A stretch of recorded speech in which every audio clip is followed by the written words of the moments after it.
안녕하십니까. 황태순TV의 황태순입니다. 오늘도 파이터치 원권 나정주 원장 모시고 그림으로 보는 도표로 보는 한국 경제의 실태를 말씀드리고자 했으나 오늘은 좀 다릅니다. 오늘은 도표보다는 성남시 공무원 비리 그 어떻게 보면 막장이죠. 막장의 그 본질, 막장의 실체를 갖다가 나정주 원장이 속속들이 한번 짚어 주시도록 하겠습니다. 안녕하세요. 네, 안녕하십니까. 아니 늘 보면 뭐 그림으로 보는 도표로 보는 한국 경제의 참혹한 현실 뭐 이러다가 오늘은 갑자기 좀 밑도 끝도 없어요. 성남시 공무원 비리 폭로. 근데 이게 한번 하나 짚어주시죠 뭐. 아, 예, 그렇습니다. 자, 먼저 예. 그 지금 우리 한국 경제에 네. 지금 어떤 이제 현상부터 좀 짚어봐야 되는데 네. 우리가 이제 이 재정 적자 네. 이게 얼마큼 심각한지 한번 보도록 하겠습니다. 네네. 여기서 제가 몇 번 말씀드렸지만은 네. 재정 적자는 이제 통합 재정 수지가 있고 예, 예. 관리 재정 수지가 그렇습니다. 있는데 예. 통합 재정 수지는 이제 뭐 세금 걷어갖고 정부에서 네. 이제 걷어들인 거에다 나가는 지출을 뺀 겁니다. 네. 그게 이제 통합 재정 수지인데 그 걷어들이는 것 중에 4대 보험 기금이 있어요. 예, 4대 보험 기금을 뺀 게 예. 관리 재정. 이게 실질적인 나라 살림입니다. 그렇죠. 실질적인 나라 살림은 통합 재정이 아니라 관리 재정 수치가 실제 우리가 보면 흔한 얘기로 적자가 났다, 흑자가 났다. 네, 예. 하는 건데 한번 짚어주시죠. 예, 예. 그래서 이제 점선을 기준으로 좌측의 박근혜 정부 시절에는 네네. 2013년도에는 이게 마이너스 21.1조 원, 네네. 그다음에 15년도에는 좀 늘어 마이너스 38조 원, 네네. 16년도에는 마이너스 22.7조 원이었는데 네네네. 적자였죠. 네. 근데 현 정부 들어서 19년도에 네.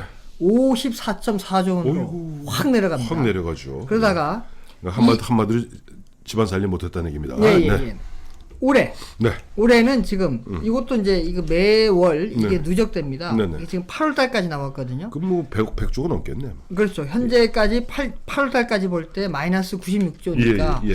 한 100조 넘을 거라 예상됩니다. 연말 되면은. 그렇죠. 자, 이와 같이 지금 현재 대한민국의 이 재정 상태는 엉망진창이다는 전제하에 이제 다음 말씀을 들으셔야 돼요. 아, 예, 그렇습니다. 이렇게 이제 돈이 네. 부족한 상황이고 네. 그런데 돈을 이렇게 쓰는 공무원이 네.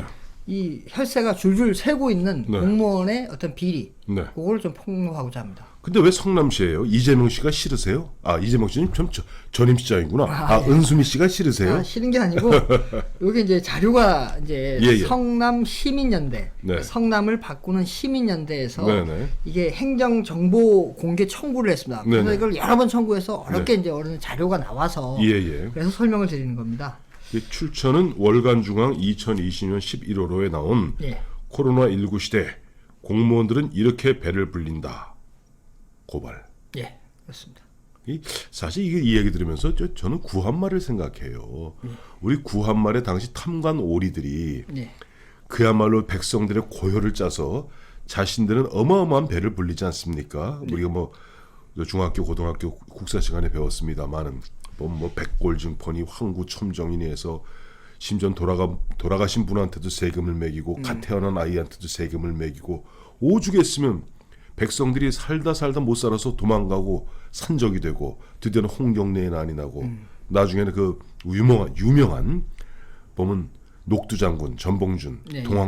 동학난이 나는 이유가 바로 공무원들이 배를 불리기 위해서 고혈을 짰기 때문이거든요. 그렇습니다. 예. 그런 얘기예요.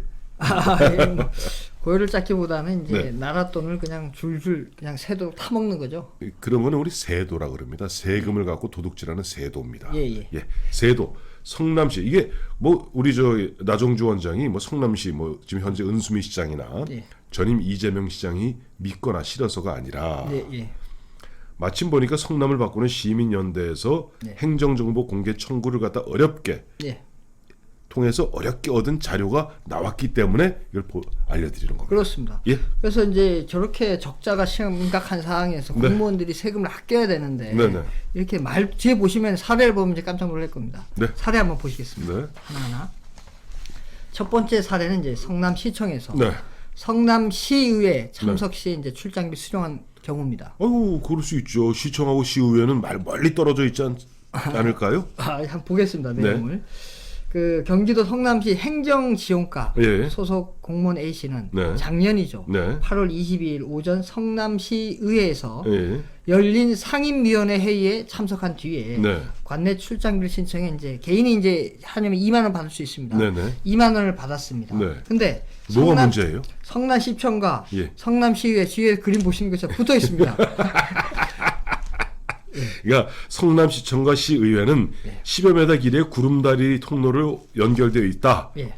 두 건물을 오고 가는데 뭐 10분은 무슨 10분이라고 해요. 10m면 그저 암만 해도 5분, 10분도 채 걸리지 않는다. 네. A씨뿐만 아니라 다른 직원들도 시의회에서 열리는 각종 회의에 참석하면 이를 관내 출장으로 올려 출장비 2만 원을 수령하고 있다. 이런 도둑놈들입니다. 예. 이제 그러면 보시면 뒤에 게 시청이고 예. 앞에 게 시의회입니다. 그 둘이 붙어 있어요. 근데 저걸 갖고 이제 출장비를 아이고 받는 거죠. 참 이런 걸로 세도라 그럽니다. 이게 근데 문제는 네. 이거를 이제 만약에 평직원이 네. 이제 저 시의회 회의 참석합니다 하고 출장비를 올렸을까 결제를. 네. 근데 그거를 이제 위에 뭐 과장이든 뭐 이게 국장이든 네. 결제를 했을 거 아닙니까? 그렇겠죠. 그러면 이게 조직적인 거죠. 조직적인 것으로 우리가 추론할 수 있겠죠. 예. 그렇습니다. 그럼 이거 심각한 문제입니다. 이거. 심각하네요. 보면 왔다 갔다 그것도 참 거기서 그거 가는데도 한 몇십 미터 옮기는 것도 출장비 받아 옮기니 참 한심한 이야기죠. 저도 뭐 군인이었지만은 네. 이제 공무원을 오래 했는데 네. 이 정도는 아니었거든요. 적어도 출장 하면은 네. 뭐 여기에 출장 간 데다 조금 더 좀 더 올리고 이런 걸 했지. 무슨 이렇게 말도 안 되는 코앞에 가거나. 그러면 예를 들어서 뭐 군대로 얘기하면 바로 오네요. 중대에서 저 1번 내무반에서 2번 내무반 가도 그렇죠. 출장을 받아야 되겠네요. 그렇죠. 예. 자, 그리고 다음 사례 보면은 예. 다음 사례 보면은 이제 더 합니다. 네. 이제 요거 더 충격적인데 네. 성남시청 건물 내 이제 다른 층으로 갈 때 이제 출장비를 수령합니다. 예. 사례 보시면은 네. 성남시청 건물 안에서 다른 네. 층을 오가며 네. 업무를 보고도 출장비를 챙겼다. 예. 행정지원과 공무원 B 씨는 네. 이제 6층에서 예. 행정자료실에 있는 4층을 다녀오고 출장비를 2만 원을 타냈다. 예. 출장 목적에다가 이제 행정자료실 운영용품을 조사한다. 그렇게 기록을 했습니다. 그 다음에 이제 9층. 예. 9층에 하늘 북카페 물품을 조사하기 위해서 네. 6층에서 9층을 오간 것도 네. 직원들끼리 이제 1회당 2만 원씩 출장비를 지급했다. 근데 이런 거 갖고 지금 보면 뭐 내부 뭐 감사라던가 뭐 그런 거 없어요? 요게 이제 걸렸는데 네. 이제 문제는 이제 그래서 경찰이 이제 이걸 이제 한 명이 담당했다는데 이게 워낙 많이 퍼져 있으니까 네. 이 한 명이 이게 너무 많은 거예요 이게. 그러니까 이 조사하기가 네. 이 까다로워 갖고 네. 거의 뭐 이거 이제 이 조사를 이제 다 못하고 네. 그 해당된 사람만 조사해서 넘겼는데 네. 여기 성남시청 뭐 이런 여기서 네. 이제 주의만 주고 그러니까 징계를 안 하는 거죠. 아. 주의만 주고 그 실비 2만 원 먹어서 2만 원만 이제 뱉어내고 그게 끝입니다. 아이고 참 한심합니다. 자, 그러니까 뭐 어차피 안 걸리면은 이상 없는 거고 에. 걸리면 2만 원만 뱉어내면 되니까 계속 하는 거죠. 아이고 참 인물 났다. 아이고. 예. 자 이제 마지막 세 번째는 예. 이제 관용차를 이용 시에도 이제 출장비 수령합니다. 원래 관용차를 이제 네. 할 때는 네. 차가 있으니까 네, 네. 돈이 안 들잖아요. 그렇죠. 그러면 이제 원래 개인당 2만 원인데 1만 원만 지급해야 돼요. 예. 근데 이제 2만 원 다 지급한 사례입니다. 이게. 네. 그래서 이제 행정지원과 소속 공무원 2명이 네. 작년 1월부터 9월까지 10개월과 43회에 걸쳐 네네. 관용차를 이용하고도 출장비를 86만 원을 타냈다. 그런 내용입니다. 참 이거 그럼 뭐 지금 내부 감사를 통해서도 뭐 주의 정도가 됐고 경찰도 그냥 어떻게 보면 뭐 흐지부지. 너무 많으니까. 예. 근데 이게 유독 성남시만의 문제일까요? 그렇지 않은 것 같습니다. 다른 데도 마찬가지로. 성남시만의 문제는 아닐 거라고 봅니다. 유독 무슨 성남시와 무슨 뭐 성남시 공무원들만 무슨 뭐 거기 뭐 희한하게 거기가 터가 안 좋아서 그러지는 않을 거고 과연 다른 기초단체는 어떤지 네. 또 보다 본질적으로는 광역단체는 이런 적이 없는지. 네. 근데 이거 하긴 이걸 어떻게 하겠어요? 이런 걸 갖다가 이런 걸 갖다가 감사하러 감사원이 있어도 제대로 감사도 못하는 것 같고 그렇죠. 경찰도 또 뭐 검찰도 이 너무나 보면 뿌리 깊이 예, 예. 박혀 있다 보니 손을 못 대는 거 아니에요? 그렇죠. 그런데 저는 이제 이 충격적인 게 네. 이게 이 정도까지는 안 그랬거든요. 공무원 사회가. 네. 근데 이 정부 들어서 이게 지금 이렇게까지 된 거는 네. 지금 최근에 뭐 추미애 장관 사태라든가 네, 네. 조국 사태, 윤미향 사태 뭐 등등을 해서 네. 여러 가지 이제 문제가 많이 일어나니까 네. 아니 이제 그래도 좀 검찰을 갖다 무력화시키니까 처벌 안 받잖아요. 네. 네. 그러니까 공무원들도 뭐 우리도 뭐 하지 않을까 이렇게 됐어요. 근데 저 결론 한번 짚어주세요. 예. 결론에 조금 이론이 있어서 그래요. 예. 결론은 이제 이렇게 이제 현 정부 들어서 이제 공공 부분을 많이 확대를 했습니다. 네네. 예, 많이 확대하다 보니까 네. 이 공무원도 많이 늘렸죠. 네. 예, 그러다 보면 이제 결국은 이제 비율이 생기고 근데 이와 같은 이제 부정부패가 생기고 이제 그런 거죠. 저는 그래요. 보면 이런 저 일선 공무원들이 네. 그 작은 도둑질이죠. 물론 전체 큰 전국에 만약 250개 가까운 기초단체가 다 이렇게 한다면 이거는 어마어마한 양이 될 겁니다. 예. 근데 무엇보다도 문재인 대통령이 보면은 집권 후에 계속 보면 공무원 늘리겠다. 좋은 뭐 그렇죠. 보면 공무원 늘리겠다는 것 나라 재정 갖고 공무원 늘리겠다 하니까 흔한 이야기로 보면은 긴장이 풀어진 거 아니에요. 그렇죠. 저는 그래서 지금 문재인 대통령, 문재인 정부가 계속 보면 뭐 공무원 수만 무한대로 늘리고 있다 보니까 결국 공무원들이 마찬가지 아니에요. 먹던 놈들이 열 놈이 먹던 게 20놈이 먹기 시작하니까 그다음에 이제 별걸 다 먹기 시작하는 거지. 네, 예. 전 그렇게 봐요. 예.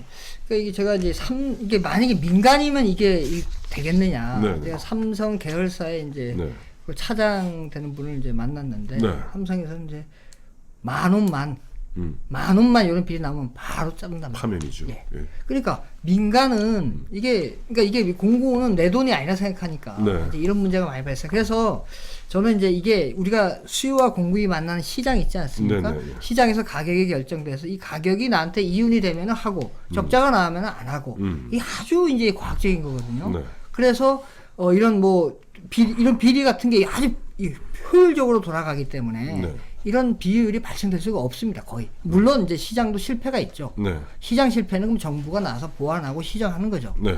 근데 이처럼 그냥 이 정부처럼 뭐 제로페이도 마찬가지고 요즘 뭐 배달앱도 뭐 공공 배달을 만든다 그러고 그렇죠. 계속 점점 이제 들어가는 거죠. 이제 정부가 공공 부분이 시장에 직접 들어가고 네. 하다 보니까 거기에 또 콩콩을 떨어지면 또 부정부패하고 네. 뭐 태양광도 마찬가지고 뭐 여러 가지. 그러니까 이게 이 공공의 문제 이게 역사적으로 오랫동안 이제 검증되어 온 건데 네네. 또 이게 지금 반복되는 게 큰 문제입니다. 전 그래요. 기본적으로 좀 전공노라고 아시죠? 예. 전국 공무원 노조라고 있습니다. 네, 네. 6급 이하, 네. 6급 이하들이 주로 이제 6급 이하가 보면 가입할 수 있는 전공로가 어떻게 보면 우리 민주노총보다 더 강합니다. 그렇죠. 그러니까 이 예전에 저희가 행정대학원 다니고 할 때 그 당시 공무원들의 가장 큰 염원이 뭐였냐니까 직업 공무원제 정착이었습니다. 네. 예. 그러니까 그 당시 박정희 전두환 시대만 해도 보면은 뭐 숙정이다, 또 사회 정화다 하는 차원에서 한 번씩 한 몇 년에 한 번씩 공무원들 대거 목을 잘랐거든요. 예, 예, 부정부패한 사람들. 그래서 이제 보면 직업 공무원제가 정착이 됐어요. 네. 상당 부분 정착이 됐습니다. 정년 다 지킵니다. 네. 거기다 원래 직업 공무원제 대전제는 정치적 중립성입니다. 네, 근데 예. 전공로 과연 그렇습니까? 아니죠. 전혀 아니죠. 예. 그리고 지금 보면 아까 말씀하셨던 무슨 행정지원과 A.C, 뭐 B.C 하는 사람들 대부분 보면 밑에 하급직일 겁니다. 예. 대부분 maybe 아마도 전공로에 다 가입돼서 개 전공로라는 노조 때문에 손을 못 대는 거예요. 그 제가 여기서 한번 보여드린지 모르겠는데 네. 그 2018년도 네. 그러니까 문재인 정부 들어와서 네. 민주노총이 이제 한국노총을 확 뛰어넘었죠. 넘었죠. 예. 그 동시에 전국 전공로. 예, 전공로가 예. 엄청 늘었어요. 늘었습니다. 맞아요. 이 정부 들어서. 맞아요.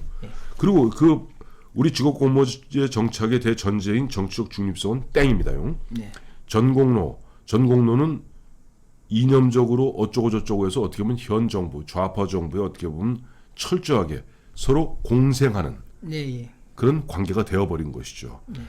자, 그래서 우리 흔히 이제 그리스 얘기하잖아요. 네. 이렇게 공무원 수 늘려놓으면 결국 나라 망한다. 네, 예. 이 망하는 모습을 오늘 구체적 실례를 들어서 보여드린 겁니다. 네, 좀 안타깝습니다. 예, 그래 우리 늘 그림으로 도표로 경제 실상을 말씀해 주신다 그랬는데 그래도 딱 하나는 앞에 관리 재정. 아, 이것도 돈이기 때문에. 예, 맞습니다. 경제입니다. 예, 맞습니다. 이 또한 돈입니다. 우리 국민들의 소중한 세금, 혈세, 이 세금을 도둑질하는 쥐새끼 같은 정말 쥐새끼 같은 그런 일부 공무원이겠습니다만은 공무원들의 그 세도 행태 한번 짚어봤습니다. 네.